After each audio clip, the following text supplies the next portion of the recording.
This is what happens to polar icebergs when the temperatures rise. But why is the temperature rising? Carbon dioxide and other greenhouse gases act like a blanket, absorbing radiation and preventing it from escaping into outer space. The effect is the gradual heating of Earth's atmosphere and surface, which is known as global warming. A stable climate is a vital foundation for all life on Earth, but with our climate changing dangerously fast, there are widespread effects on people. Methane is the primary component of natural gas. If methane is allowed to leak into the air before it's used, it absorbs the sun's heat, warming the atmosphere. For this reason, it's considered a greenhouse gas, like carbon dioxide. Methane can come from living things like cows. As temperatures increase, more rain falls, increasing the risk of flooding events. Very heavy precipitation events, defined as the heaviest 1% of storms, now drop 67% more precipitation in the Northeast, 31% more in the Midwest, and 15% more in the Great Plains than they did 50 years ago. Global warming is now accelerating the rate of sea level rise, increasing flooding risks to low-lying communities and high-risk coastal properties whose development has been encouraged by today's flood insurance system.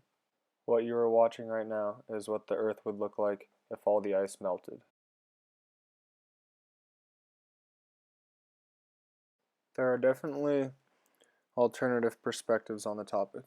Over 31,000 scientists have signed on to a petition saying humans aren't causing global warming. More than 1,000 scientists signed on to another report saying there is no global warming at all.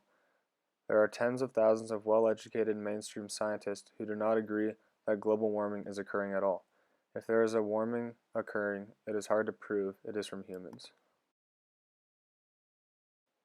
Petroleum is the fossil fuel that accounts for the most carbon dioxide emissions.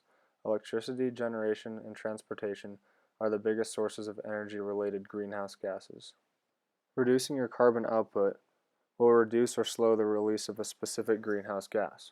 You can reduce your carbon footprint by reducing energy use, reducing water use, minimize purchases of new products, buy or borrow used clothes, buy locally sourced organic and vegan foods, recycle as much as possible, compost your food waste, green your transportation, reduce standby power consumption by taking the 0-volt challenge, reduce your junk mail, and choose low energy incentive activities.